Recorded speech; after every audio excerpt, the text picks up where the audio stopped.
Praise the Lord. இன்றைய வாக்குத்தத்த வசனம் சங்கீதம் 128 5ஆம் வசனம். நீ ஜீவனுள்ள நாளெல்லாம் எருசலேமின் வாழ்வை காண்பாய். எருசலேமின் வாழ்வு என்பது கர்த்தருடைய சபையின் செழிப்பு ஆகும், அல்லது சபையின் ஆவிக்குரிய வளர்ச்சி ஆகும். சபை செழிப்பாக இருக்க வேண்டுமென்றால் தனிப்பட்ட விதத்தில் நாம் கர்த்தருக்கு பயந்து நடக்க வேண்டும், அவருடைய வழிகளில் நடக்க வேண்டும். அடுத்ததாக குடும்பமாக கர்த்தருக்குள் வளர வேண்டும். அப்பொழுதுதான் சபை பக்தி விருத்தி அடைய முடியும்.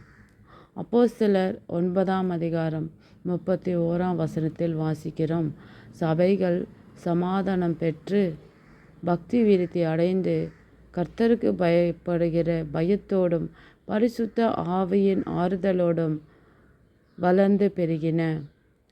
சபை பக்தி விருத்தி அடைய வேண்டுமென்றால் நாம் கர்த்தருக்கு பயந்து நடக்க வேண்டும். நாம் கர்த்தருக்கு பயந்து நடக்கும்போது நாமும் நம்முடைய ஜீவனுள்ள நாளெல்லாம் சபையின் வாழ்வை காண்போம். ஆமென்.